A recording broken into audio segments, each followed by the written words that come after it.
Bonsoir à tous, merci de nous suivre en ce début de semaine sur RTI 1. Démarrons avec les titres de ce 20h. Ce lundi 20 avril, la Côte d'Ivoire compte encore des nouveaux cas de coronavirus. 32 personnes testées positives, 27 nouveaux guéris et malheureusement un nouveau décès. Nous vous proposerons tout à l'heure le point détaillé du ministère de la Santé et de l'Hygiène publique. Abidjan continue d'être l'épicentre de la pandémie en Côte d'Ivoire. 93% des cas déclarés positifs résident dans la capitale économique contre 7% à l'intérieur.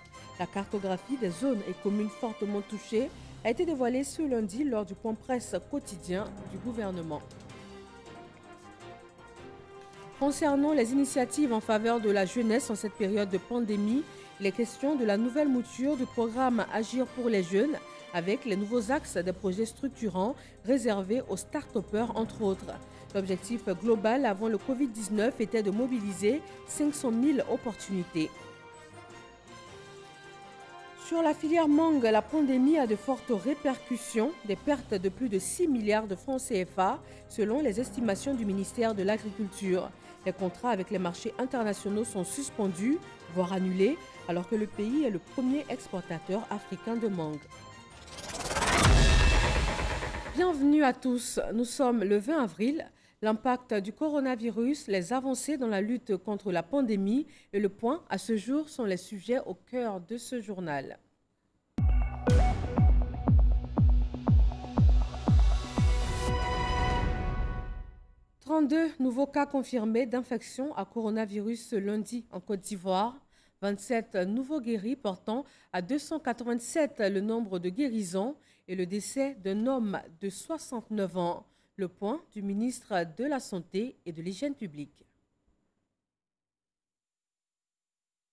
Le ministère de la Santé et de l'Hygiène publique a enregistré ce jour 20 avril 2020 32 nouveaux cas de Covid-19 sur 351 échantillons prélevés et 27 guéris. La Côte d'Ivoire compte donc à ce jour 879 cas confirmés, 287 personnes guéries et 10 décès. Nous notons le décès d'un patient de 69 ans dans un établissement sanitaire public après un accident neurochirurgical. Le ministère de la Santé et de l'Hygiène publique présente ses condoléances aux familles attristées. Face au nombre croissant de cas enregistrés dans le pays, le ministère de la Santé et de l'Hygiène publique rappelle à la population l'importance du respect des mesures mises en place par le gouvernement. Parmi ces mesures, il faut noter que le confinement des personnes fragiles et vulnérables, notamment les personnes âgées et celles souffrant d'une pathologie chronique telle que le diabète, l'hypertension artérielle, les cancers, etc., a pour but de les protéger et de réduire les risques de contamination auxquels elles s'exposent. Le ministère de la Santé et de l'Hygiène publique insiste également auprès de la population sur le respect de toutes les mesures barrières mises en place par le gouvernement, car elles permettent de freiner la propagation de la pandémie dans notre pays et de nous protéger.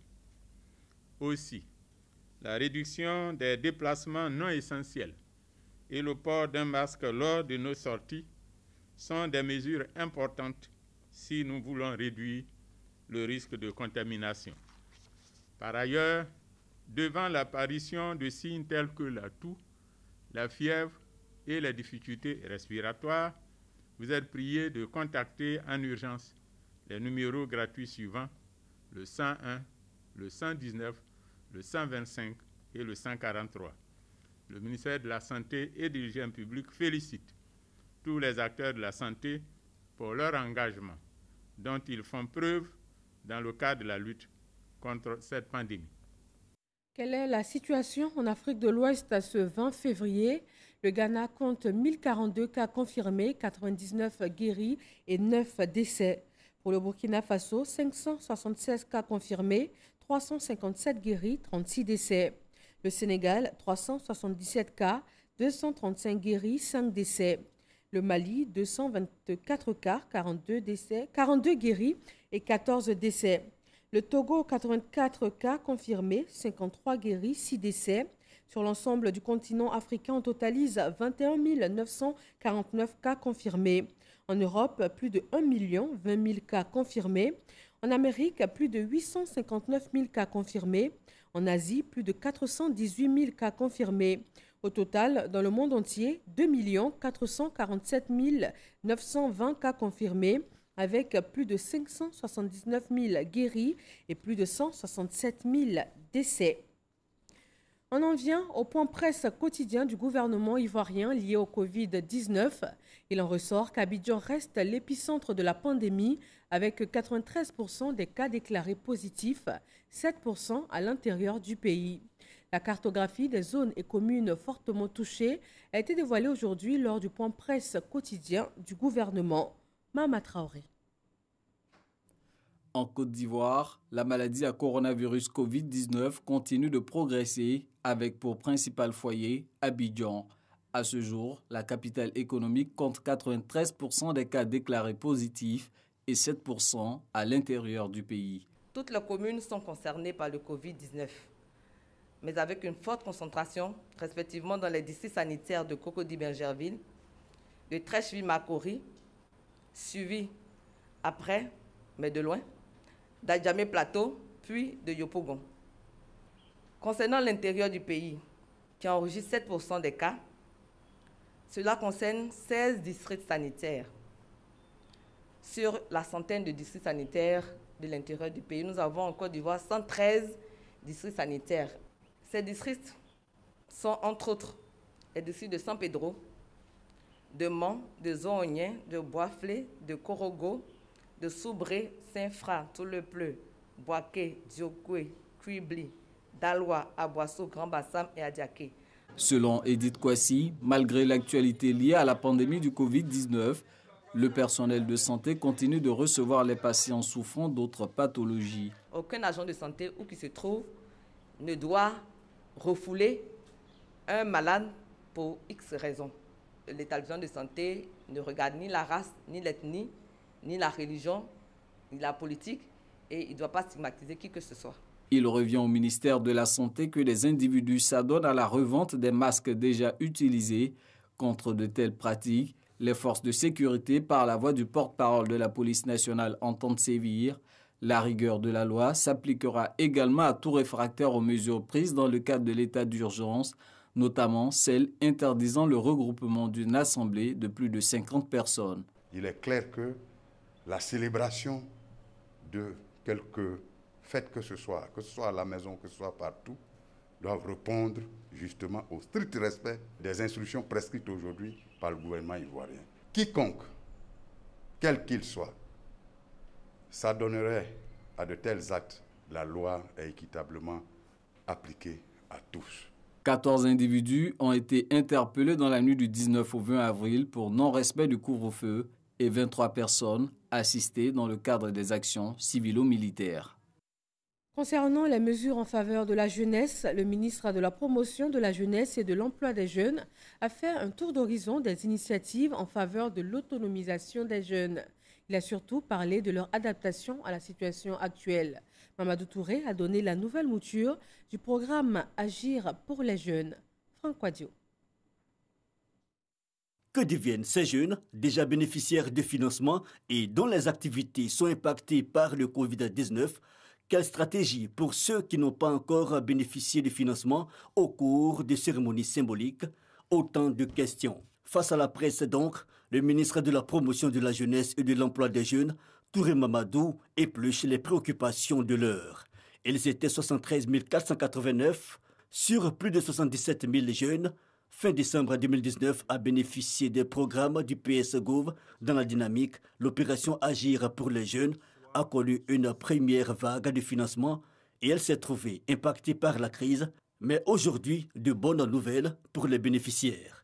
Premièrement, c'est que pour tous les jeunes qui sont donc dans l'entrepreneuriat, notamment Agir pour les jeunes, le processus va se poursuivre même sans cérémonie de remise donc de chèques. Et pour ce faire, la liste donc, des jeunes bénéficiaires sera disponible cette semaine. Les jeunes qui ont déjà eu des financements, qui ont commencé donc des activités, nous allons suspendre pour 3 mois le remboursement donc, de ces financements. Pour les jeunes qui seront impactés par le Covid, le dispositif qui se met en place avec le fonds de solidarité, le fonds de soutien aux dons soutien informels, nous verrons dans quelle mesure ces jeunes payent donc en compte. Rappelons que l'opération Agir pour les jeunes phase 2 a permis la prise en compte de plus de 21 000 jeunes. Mais il y a aussi d'autres axes touchés. Celui des projets dits structurants, par exemple, qui concernent entre autres les start-upers. Seront alors privilégiées les innovations liées à la lutte contre le Covid. Je suis heureux d'annoncer que le 15 mai au plus tard, les jeunes sélectionnés vont recevoir donc les chèques pour les financements qui partent donc de 5 millions à 50 millions de francs CFA. Maintenant, pour les jeunes entrepreneurs qui n'ont pas passé à ces processus et qui apportent aujourd'hui des solutions innovantes et qui viennent en appui à l'appel du gouvernement en termes de fabrication de masques, en termes de fabrication de gel hydraulique ou toute autre initiative qui peut nous permettre, qui peut aider à la lutte contre le coronavirus, nous allons ouvrir la plateforme, exceptionnellement la plateforme de financement, le lundi prochain pour 1 semaine. Et tous ces jeunes pourraient donc soumissionner. Les projets les plus pertinents vont obtenir un financement. Autre bonne nouvelle, le paiement de 45 000 francs CFA par mois pour les volontaires retenus pour la sensibilisation sur le terrain. Il y aura aussi la poursuite du versement des primes à ceux déjà en stage et bien d'autres activités du PS-Gouv annoncées par le ministre qui a pour l'occasion fait le bilan du programme social du gouvernement. Nous avions mobilisé à date 346 000 opportunités après les différents échanges avec le secteur privé ivoirien, avec donc, mes collègues et les structures sous tutelle donc, des différents ministères. L'année 2020, l'objectif était donc de 264 936 jeunes. Et pour le premier trimestre, c'est-à-dire entre le 1er janvier et le 31 mars 2020, ce sont 41 971 jeunes qui ont été pris en charge par nos différents dispositifs. Le ministre de la Promotion de la Jeunesse et de l'Emploi des Jeunes face à la presse, un moment vécu par visiocorrespondance par d'autres confrères, mais aussi en direct par les internautes. L'opération de redistribution des dons continue pour le ministère de la Solidarité. La ministre Mariatou Koné a remis dans différentes communes et régions de Côte d'Ivoire des vivres et produits d'hygiène en appui à la lutte contre la maladie à Covid-19. Astou Touré. 21 communes et 3 régions viennent ainsi de recevoir des vivres des mains de Mariatou Koné, ministre de la Solidarité, de la Cohésion sociale et de la lutte contre la pauvreté. Ces dons, essentiellement dédiés aux familles défavorisées, viennent en renforcement des actions déjà menées par les collectivités locales. Nous mettrons tout en œuvre, comme elle l'a indiqué tout à l'heure, pour que ces différents dons qui nous ont été si généreusement offerts puissent arriver aux plus petits d'entre nous. Ce don va venir compléter les dons qui ont été faits par les cadres et les élus pour aider nos populations vraiment à tenir pendant cette période de pandémie. À l'instar des autres communes, le conseil régional du Bafing, quant à lui, a investi près de 9 millions de francs CFA dans la sensibilisation. Nous ferons en sorte que ces dons parviennent en tout cas aux véritables démunis qui en auront besoin, parce que vous savez que ces mesures-là forcément auront une incidence sur le quotidien de nos parents. Mariatou Koné salue l'action des généreux donateurs et entend faire en sorte qu'aucune commune ne soit laissée pour compte. Quand nous donnons aux présidents de conseils régionaux, quand nous donnons aux maires, quand nous donnons aux préfets, quand nous donnons aux sous-préfets, quand nous donnons même parfois aux chefs de village, ces dons sont redistribués au niveau local aux personnes qui en ont le plus besoin. Et ces dons sont également utilisés pour faire de la sensibilisation. Parce que l'objectif, c'est que les gestes barrières soient appliqués par tous, quelle que soit la catégorie sociale. Ces dons sont constitués entre autres de cartons d'huile, de sacs de riz, de gel hydroalcoolique, de seaux et d'eau de javel. La situation du coronavirus en Côte d'Ivoire a fait l'objet d'une séance de travail par vidéoconférence de la représentante de l'Union africaine et des ambassadeurs des pays africains. Ils se sont prononcés à ce sujet et Rigoré nous fait le point. La représentante de l'Union africaine en Côte d'Ivoire s'entretient par vidéoconférence avec les ambassadeurs des pays africains. La lutte contre le Covid-19 est au cœur des débats. Joséphine Charlotte Kala engage ainsi la représentation de l'Union africaine dans la guerre contre la pandémie, tout en saluant les efforts du gouvernement de Côte d'Ivoire. Cette présence du Covid-19 qui commence à faire des dégâts sur le continent africain est une préoccupation de l'Union africaine ainsi que des ambassadeurs des pays africains accrédités en Côte d'Ivoire. C'est l'occasion pour nous de saluer les efforts du gouvernement ivoirien qui ne ménage pas les moyens, les efforts, les sacrifices pour pouvoir mener une guerre qui va nous permettre de vaincre le coronavirus en Côte d'Ivoire. Pour lutter efficacement contre le coronavirus, les autorités ivoiriennes invitent les populations à respecter les 13 mesures barrières. La campagne 2020 de la filière mangue s'est ouverte le 12 avril dernier en plein coronavirus et cela a bien des impacts sur toute la chaîne. Depuis la production, la transformation jusqu'à la vente, les marchés internationaux, eux, ont suspendu, voire annulé, alors que le pays est le premier exportateur africain de mangue. Les pertes se chiffrent à plus de 6 milliards de francs CFA. À Mississauga. Le coronavirus impose son dictat dans la filière mangue. Cette usine d'exportation adapte son dispositif à l'urgence de l'ouverture de la saison. Lavage des mains et port de cache-nez obligatoire pour tout le personnel. L'usine passe de 3 trieuses par banc à 2, voire une seule. Même si quelqu'un vient auprès de vous, n'acceptez pas que la personne s'approche de vous. Avant la maladie à Covid-19, la société d'exportation Tropique Mengo comptait 525 employés. Aujourd'hui, seules 175 personnes sont maintenues, soit le tiers du personnel. 75 sur un site B, 100 sur un site A. Mais l'effectif est géré d'une façon assez cohérente. 50 sont utilisés en une journée, 50 autres dans la seconde journée pour qu'ils puissent avoir un repos et qu'on puisse respecter les distanciations entre les différents travailleurs. Les travailleurs sont pour la plupart des saisonniers. Cette année, beaucoup n'ont pas été retenus. Dans cette haute usine, le nombre du personnel est également réduit. Des efforts sont faits pour le respect des mesures barrières, mais il est parfois bien difficile de garder la distance requise d'1 mètre. Pour la manipulation des cartons, ils sont obligés d'être mobiles. Ils ont des cache-nez, ils ont même les casques. On respecte à environ même 95% des exigences mises en place. Sinon, ceux que vous voyez, ceux qui sont arrêtés pour le calibrage, ils sont distancés environ 1 mètre, même 1,50 mètre. La réduction du nombre de travailleurs impose un travail supplémentaire aux employés. Pour ces derniers, c'est plutôt un avantage en matière de gains. Avant, on était à deux équipes. Une équipe montait à 6 h et descendait à 14 h. Et à 14 h, la deuxième équipe montait pour descendre à 20 h 30.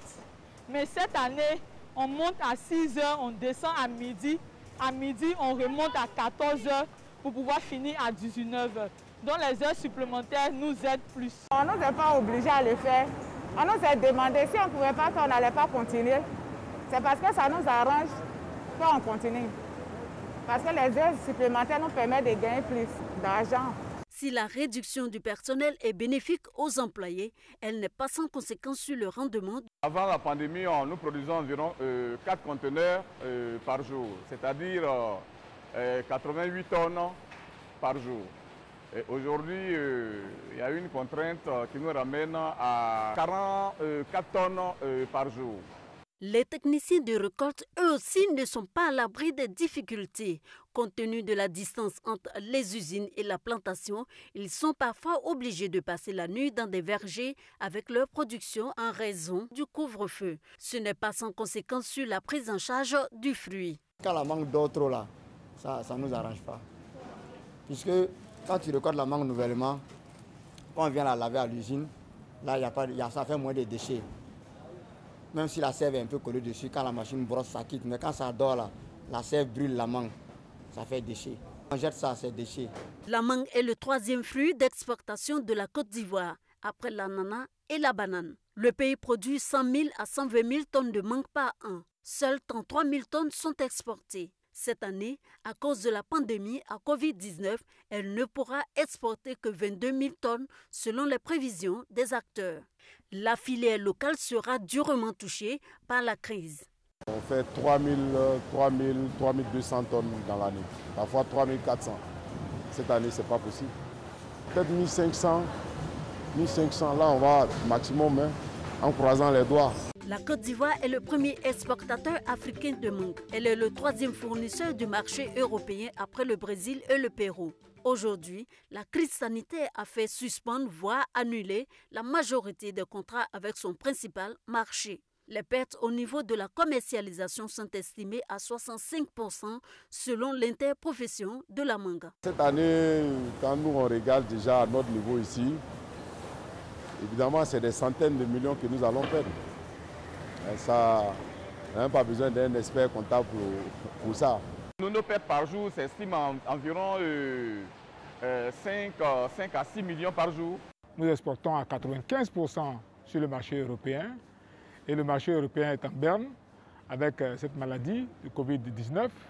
La France, qui est notre premier partenaire, a du mal à pouvoir s'en sortir avec cette maladie. L'Espagne également, l'Italie, donc il n'y a pas de marché. La campagne de la mangue ne dure que 2 mois et demi, du 12 avril au 15 juin.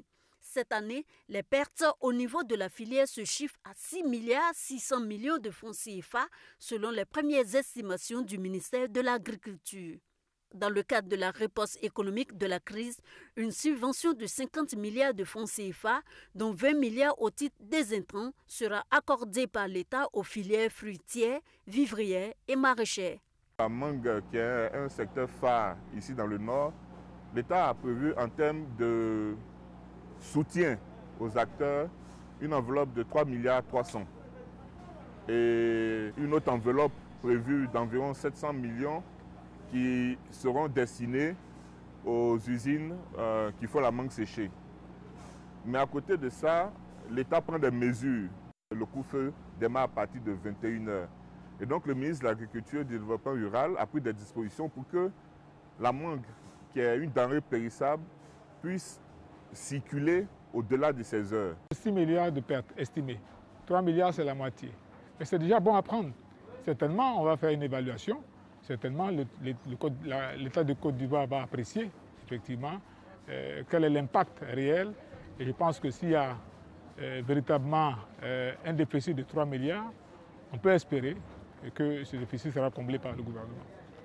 La mangue est la troisième culture de rente dans le Nord après le coton et l'anacarde. La filière mangue fait vivre les principales zones de production que sont Korogo, Ferké, Sinematiali et Odiéné. Les acteurs de la filière espèrent, comme la plupart des acteurs d'autres spéculations agricoles, la fin de cette pandémie de peur de subir encore plus de pertes. Pour l'heure, la filière se conforme aux directives gouvernementales. Le lavage des mains, la distanciation sociale et le port du cache-nez. La filière mangue, tout comme de nombreux autres secteurs, connaît d'énormes pertes. L'arène politique mondiale est elle aussi éprouvée par la pandémie du Covid-19. Plusieurs personnalités politiques de haut rang ont contracté la maladie au cours de ces 2 derniers mois. Le week-end dernier, la Guinée a enregistré 2 décès. On fait le point avec Michel Digré. Le gouvernement guinéen a annoncé dimanche 19 avril la mort de son secrétaire général. Sékou Kourouma était membre fondateur du parti présidentiel. Il est décédé samedi à Conakry des suites du coronavirus. La veille, un autre acteur de la scène politique guinéenne était aussi emporté par le Covid-19. Il s'agit de Amadou Salif Kébé, président de la Commission électorale nationale indépendante. Depuis le déclenchement de la pandémie du Covid-19, l'arène politique mondiale n'a pas été épargnée par le virus. Sur tous les continents, les hommes politiques de premier plan ont été durement éprouvés par la maladie. L'on note toutefois plusieurs cas de guérison. Le 9 mars, en France, le ministre de la Culture est testé positif après avoir manifesté des symptômes. Franck Riester avait passé plusieurs jours à l'Assemblée nationale où plusieurs cas ont été confirmés. Les jours qui suivent, ce sont d'autres personnalités qui sont atteintes en Europe. Le Premier ministre britannique Boris Johnson, le prince Charles héritier de la couronne britannique, le prince Albert II de Monaco, la chancelière allemande Angela Merkel. Au Canada, le Premier ministre Justin Trudeau s'est mis en quarantaine à l'annonce de la contamination de son épouse Sophie. En Israël, le ministre de la Santé, Yaakov Litzman, a été également testé positif. En Afrique, au Burkina Faso, le 20 mars, 4 membres du gouvernement ont été testés positifs au coronavirus, dont le ministre des Affaires étrangères. La rumeur est devenue réalité. Je viens d'être notifié positif au Covid-19. En RDC, la ministre de l'économie, Acacia Bandouboula, contracte la maladie et déclare: Cette maladie est entrée dans ma vie, dans ma chair, dans ma famille et m'a pris 2 êtres chers. Elle m'a pris ma grande sœur et mon frère. Il faut que nous soyons conscients et que nous ne puissions pas prendre à la légère cette maladie. En Côte d'Ivoire, le ministre Ahmed Bakayoko a annoncé avoir été testé positif à la maladie à coronavirus le lundi 6 avril. J'ai été déclaré positif au test du Covid-19 suite à un prélèvement effectué hier dimanche, bien que ne présentant aucun signe de la maladie. Le vendredi 17 avril, le ministre Ahmed Bakayoko annonce sa guérison. Le 16 avril, le secrétaire d'État du gouvernement, Patrick Hachi, est aussi testé positif. Il est en confinement depuis lors. Ce jeudi 16 avril 2020, j'ai été testé positif au Covid-19. Je suis donc confiné à mon domicile, bien que ne présentant aucun symptôme. Autant de cas dans le monde qui confirment que le Covid-19 ne trie pas ses victimes ni les continents. La maladie a même réussi à s'aimer la peur, même chez les terroristes. Dans la dernière édition du bulletin d'Al-Naba de l'État islamique, l'organisation terroriste a demandé à ses membres de rester loin des pays concernés par l'épidémie pour éviter d'être infectés.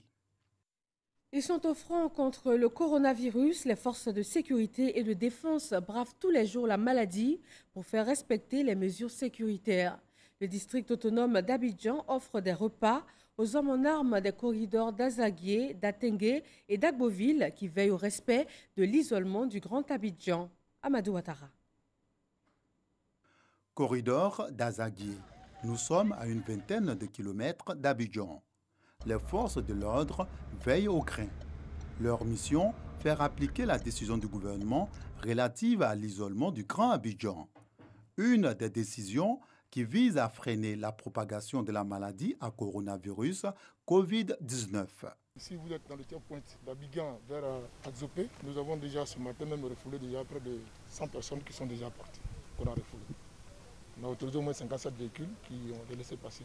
Autre lieu, même rigueur dans le travail. Route d'Agboville, ici également, nul ne franchit le checkpoint sans autorisation. 16 véhicules refoulés, 16 autorisés, 70 personnes refoulées et 49 personnes autorisées. C'est pour soutenir ces forces de sécurité et de défense dans leurs tâches quotidiennes que le district autonome d'Abidjan leur offre des repas.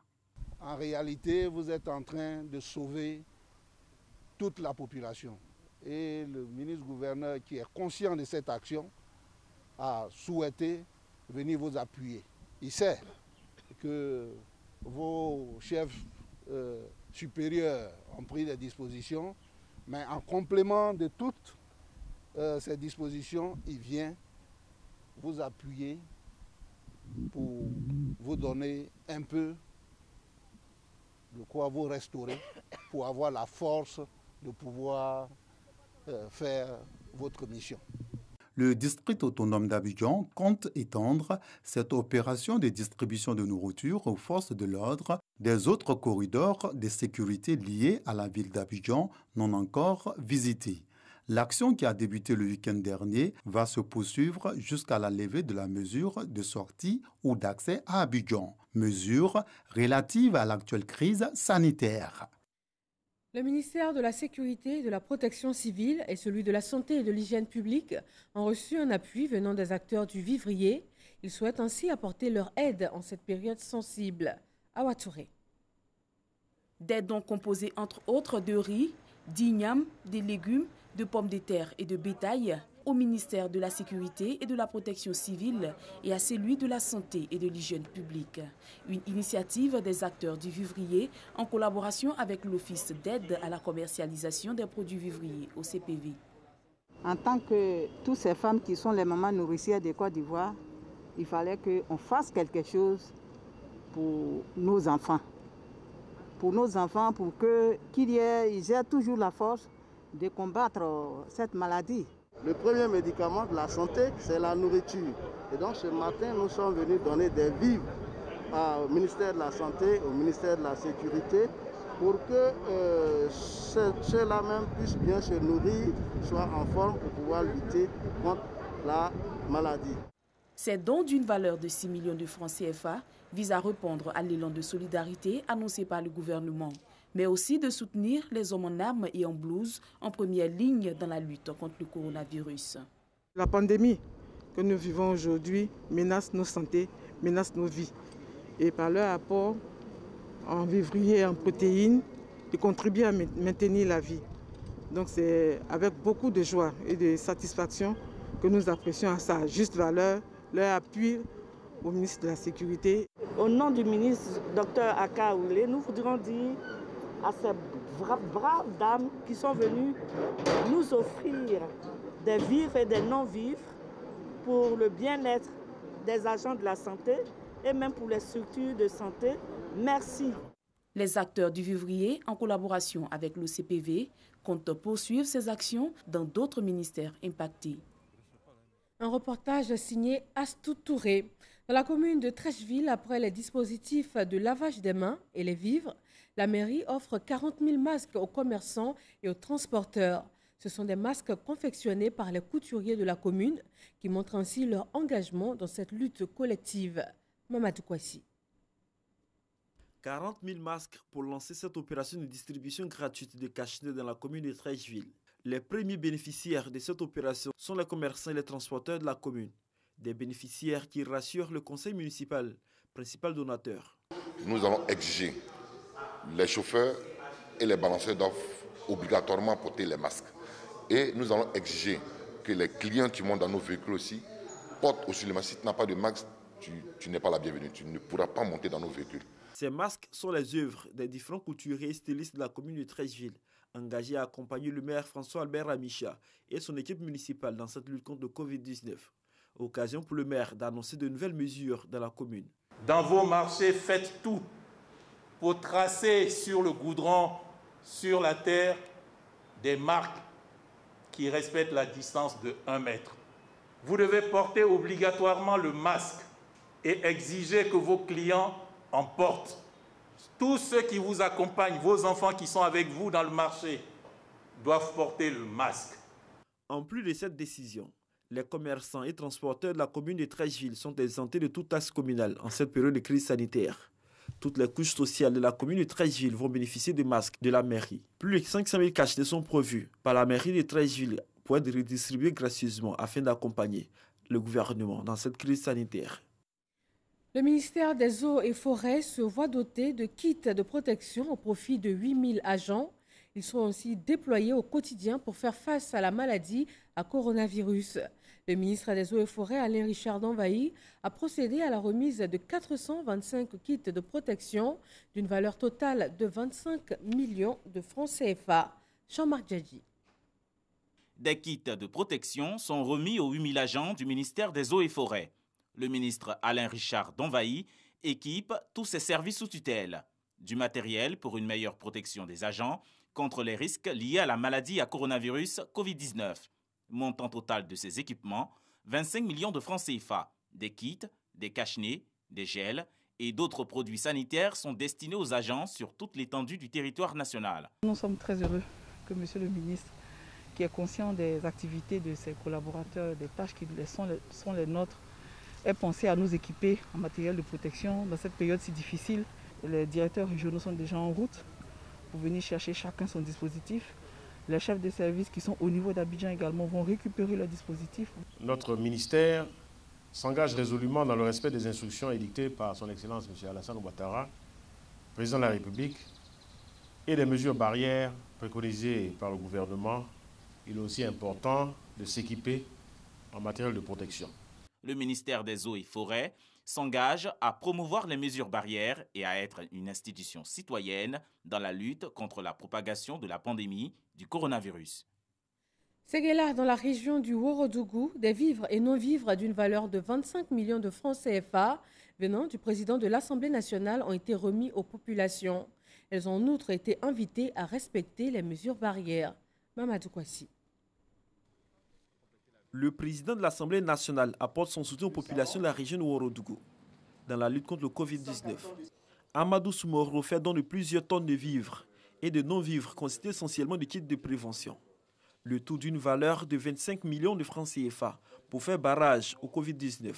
Drissa Diomondé, envoyé du président de l'Assemblée nationale Amadou Soumoro, a appelé les populations au strict respect des mesures barrières édictées par le gouvernement. C'est une action humanitaire, une action qui vise tout le monde, toute la population dans sa composante, toutes les communautés, pour prévenir ce mal-là, le Covid-19. Le président de région, Karim Diarasouba, a au nom des populations traduit leur reconnaissance au président de l'Assemblée nationale pour cet acte de solidarité en cette période de lutte contre le Covid-19. Les leaders religieux et les leaders d'opinion ont promis d'être des ambassadeurs dans cette campagne de sensibilisation des populations afin de casser la chaîne de transmission. Ces dons du président de l'Assemblée nationale, Amadou Soumoro, seront redistribués aux ménages défavorisés de toute la région de Ourodougou. Dans le Gord, les populations des sous-préfectures de Guibérois, d'Ignago et de Galébré ont elles aussi reçu des kits sanitaires, un appui d'une conseillère économique, sociale, environnementale et culturelle, fille de la région. Le reportage de Godfrey Okambawa. 35 villages des sous-préfectures de Guibérois, d'Ignago et de Galébré dans la région du Gord reçoivent des kits sanitaires et de lavage des mains. Un don de Colette Pello-Lakbe, fille de la région. Il s'agit pour la donatrice d'accompagner le gouvernement dans la lutte contre le coronavirus. Ces dons constitués de 400 cache-nez et de paires de gants, du savon, des seaux de recueil d'eau et des pots de gel hydroalcoolique ont été réceptionnés par les autorités préfectorales des localités bénéficiaires. Des guides religieux, des responsables des gares routières et des marchés n'ont pas été oubliés. La distribution de ces kits a été précédée d'une caravane de sensibilisation sur les gestes barrières pour freiner la propagation du Covid-19. Et on se déplace vers la zone nord-est du pays où l'élan de solidarité est le même en ces moments difficiles. Le secrétaire d'État chargé du service civique a offert des kits sanitaires aux différents départements de la région du Gantougo. Des dons de kits sanitaires pour les 5 départements de la région du Gantougo. C'est un geste du secrétaire d'État chargé du service civique pour donner les moyens aux populations de respecter les mesures barrières édictées par le Conseil national de sécurité. Recevant ces dons, le préfet des régions du Gantougo a traduit la gratitude de la population au secrétaire d'État Siaka Ouattara. Au nom de cette population, je voudrais vous dire merci. Merci et vous traduire toute leur gratitude et leur reconnaissance pour l'appui que vous allez faire. C'est un don important que vous allez leur apporter.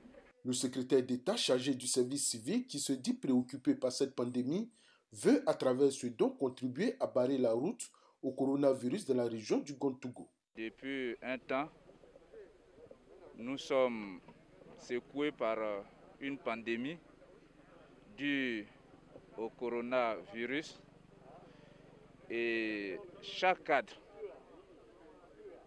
est en train de mettre tout en œuvre pour éviter la contamination de ses parents.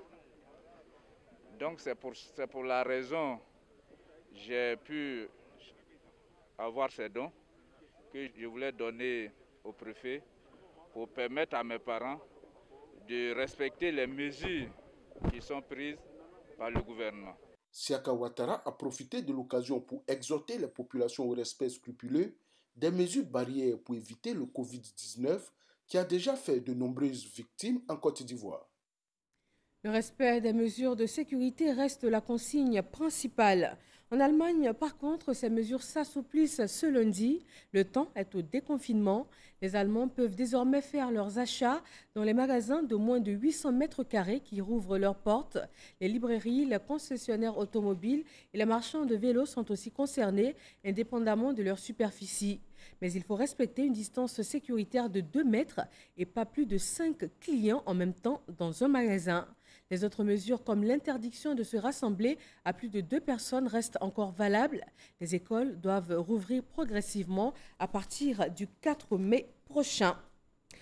La scène culturelle ivoirienne est en deuil ce lundi. La fondatrice de l'école de danse, la chorégraphe Rose Marie Guiraud, est décédée. Pionnière de la danse en Côte d'Ivoire, Rose Marie Guiraud a façonné plusieurs générations d'artistes. Elle a su allier par le chant et la danse différents genres et sensibilités scéniques. Revenue en Côte d'Ivoire après 14 ans passés aux États-Unis en 2012, l'artiste aura traîné longuement la maladie. Elle s'en est allée ce lundi, emportant avec elle la mémoire des arts de la scène de notre pays. Voilà, c'est la fin de ce journal. Continuons de prendre soin de nous et de nos proches en respectant les mesures de sécurité. Bonsoir à tous.